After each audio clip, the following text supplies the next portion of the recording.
Alright, here's the deal. Did you just hear my voice crack?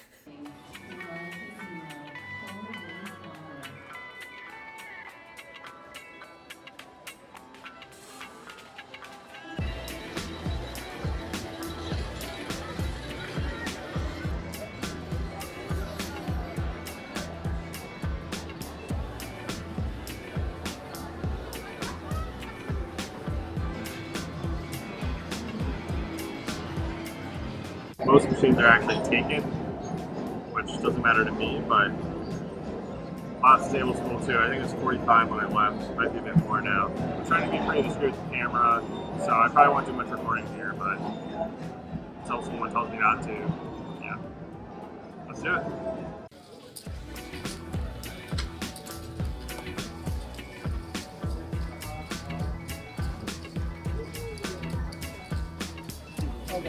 What? Well, we don't know what and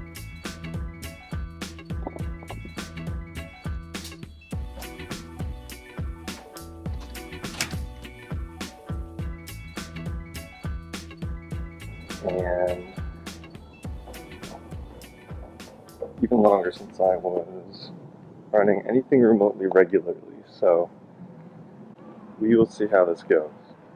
So I'm pretty much brutally out of shape at this point, but it still feels good to get outside. Oh god, it hurts.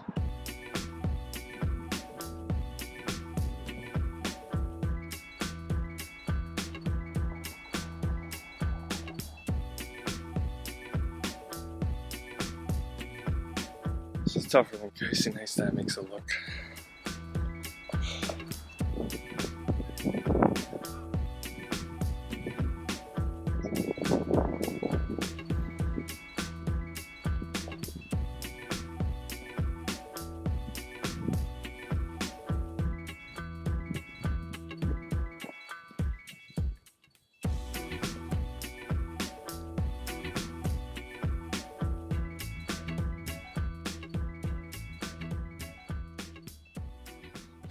Am I in shape yet?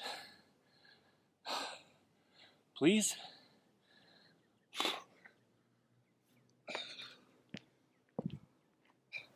I guess nothing's that easy, huh?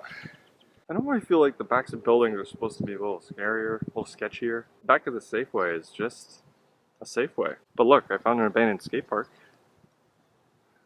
That looks fun to stand in and do nothing because I don't know how to skate.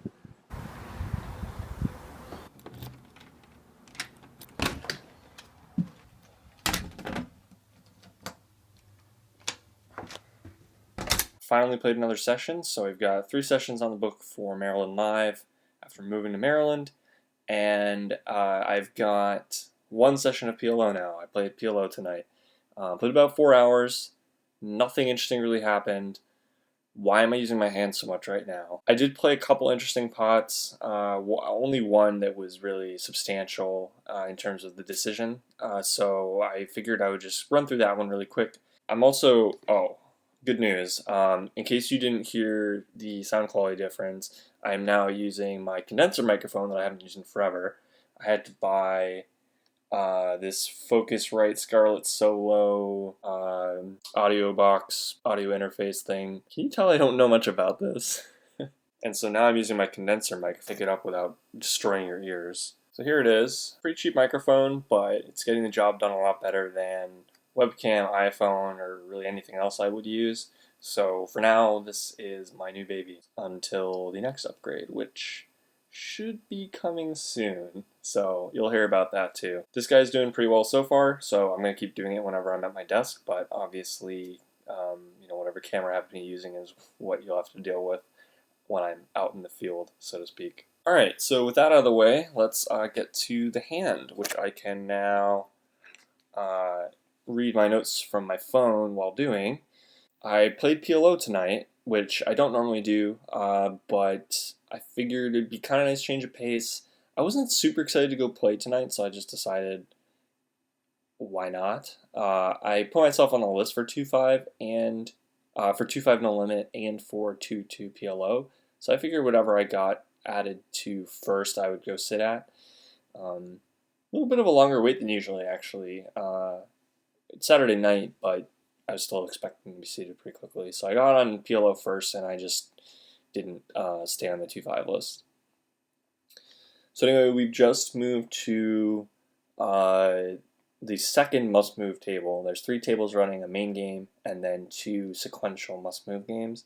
So for anyone who doesn't play games that normally have must-moves, the way must-move works is that there's a main game which sort of has to be maintained as a full game, and the must-move is used as a filler table for the main game. So when someone gets either they bust or they just happen to leave the main game, somebody has to move, usually in order by when they got there, from the must-move game into the main game. How the dynamics change is usually that everyone on the main game ends up being pretty deep stacked because they've stuck around and rebought, and people in the must-move games usually don't have as many chips. So it doesn't really come into play in this hand, but I figured I would mention it anyway. I've only been playing maybe an orbit at this new table. A few faces that I've played with on the previous must move, but not like substantially. The player on my immediate right is pretty loose. He's raising most hands he comes into to $10 or $15, depending on limpers, and that's pretty much all you need to know for this hand. The only thing I would say about him playing loose is like he's playing 50 to 60% hands like this, so it's not like, oh, he's playing 25%, everyone else is playing 15%. No, it's not like a tight no-limit game. It's a loose PLO game. So he's on my immediate right, which is cool. I got seated there. That was lucky. So finally to the hand. I'm talking a lot tonight. So there's a few limps in a straddle pot. The straddle's to $5. That's 2, 2, 5. So a few limps around. The button makes it... sorry, he's not the button. Why did I say that? He's the cutoff. The cutoff makes it $20, and I'm on the button with King, King, Jack, 5. Now, I think there's a lot of merit to 3-betting here, but this pot's already a little bit bloated. I have about $600 at this time, and he covers me.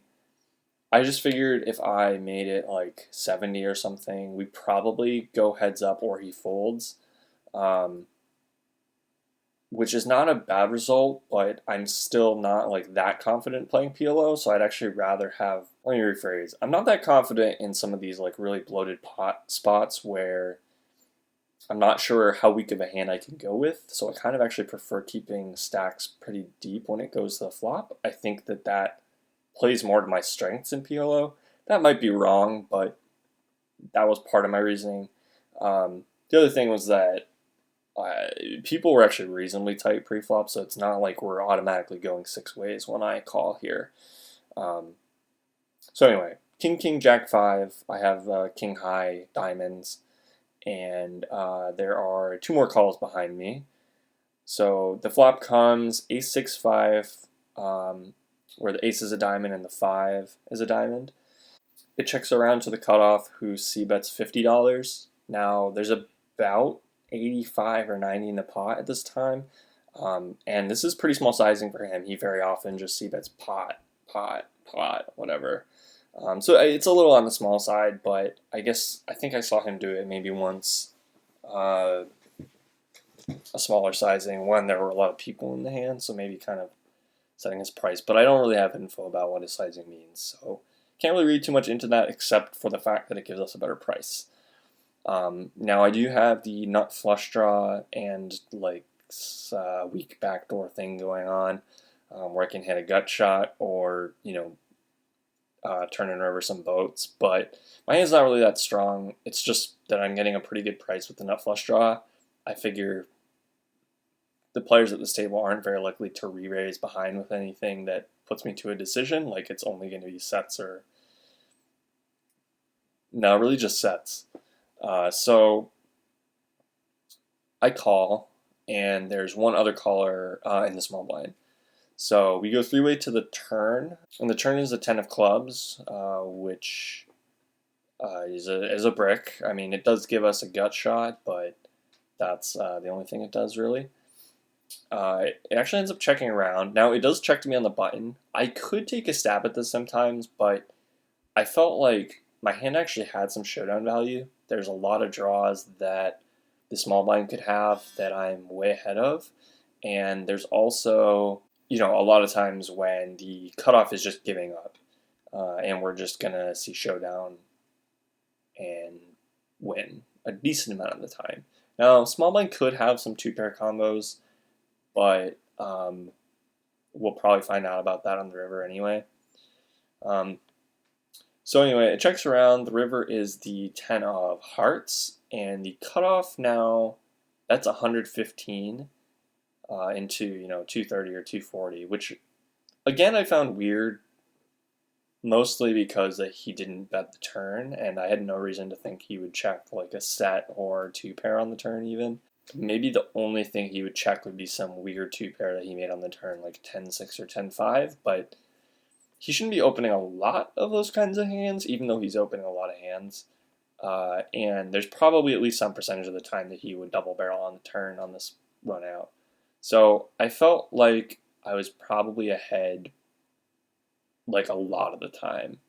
I didn't have any physical read on the cutoff, but I was fairly confident the small blind was folding just by how he was holding himself. So it was pretty much I'm calling to beat the cutoff, not really worrying about the small blind. I did end up calling, and immediately, he kind of shifts in his seat, like, not happy. And he said, I don't have anything. What do you got? I waited for him to show. I don't always wait to show, but when I make these really light call downs sometimes, or at least what looks like a light call down, I prefer to force them to show if they're going to show, because I'm giving away a little bit more information than I normally would be, so it's a little bit more of a trade-off than it otherwise would be. So he ends up showing some reasonably disconnected hand. It was like King Queen 7-5 or something like that. He didn't really have any draw. He didn't really have anything going on. He turned a good shot, but bricked everything. So, he bricked the gut shot. He didn't have anything else to brick, really. And so I obviously had to turn my hand over. Now, what I mean when I say that the call down isn't that light is that he is pretty much polarizing his range when he bets the river, because, at least in my mind, he would have bet most of his value hands on the turn. And unless he's run into some sort of trips type hand, it's very hard for him to have like a middling ground value hand. Like, people just aren't really value betting ace king in this spot, at least in my experience. And so he pretty much is either value betting something really good, so like definitely trips are better, and basically everything other than trips is a boat that he would bet now. And I don't think he has many boats. And then he's going to check all of his other like showdown value type hands that beat us, which means those aren't in his range when he bets. So now he definitely has a bluffing range, and I think his bluffing range is pretty large. So we've now got him polarized to his bluffing range, the bluffing part of his range, and the value part of his range, which I think is small, and the bluffing part of his range, which I think is big. So because I am in the middle of that, it doesn't really matter that I only have a one pair kind of hand. What matters is that it's a hand that falls in that middle ground, that beats all of his bluffs, and loses to his value hands. But the fact that it beats his bluffs is what's important, because he's not going to turn like a weak ace into a bluff here even. So yeah, anyway, I ended up calling. My hand was good. That was kind of what propelled me up from basically even to slightly up, and then I just kind of chipped away at little pots for the most part, which is unusual for me, especially in PLO. But it was kind of nice to just chip up like that. Also nice to book a win after those two bad losses before Hawaii. Glad to be home. It was a great time in Hawaii, but I still don't even feel like I'm settled here. As my dad pointed out, I've spent at this point basically the same amount of time in Hawaii as I've spent here at my new apartment. So it's good to get a little time here. Today was pretty relaxing up until the poker, I guess. The poker wasn't too bad either. Actually chatted with someone who's from the Boston area, same as me, So that was kind of fun. He was more talkative than the average poker player at a casino, so that was a good time. It was nice because I was actually fairly card dead pre-flop on my first table.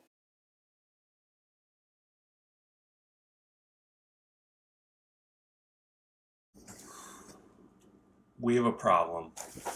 Both of these came today. How am I going to get anything done now? This is very safe.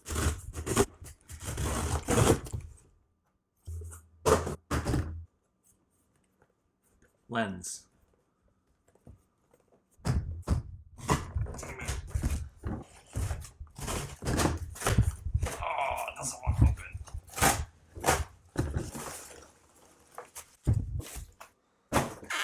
Battery, charger, cable, all important things. Camera, most important thing. Now I gotta clean all this shit up. Okay, so I just finished charging battery. Ooh. That's fun.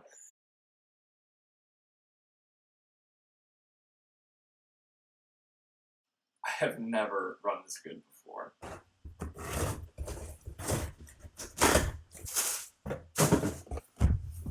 This is what I use with my iPhone and my other camera.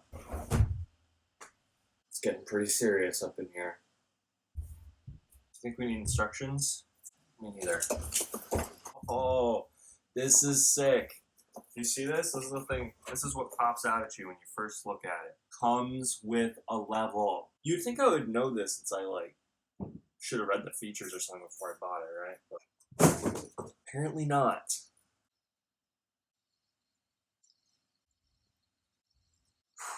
I just feel like I need to go outside and vlog something now, you know?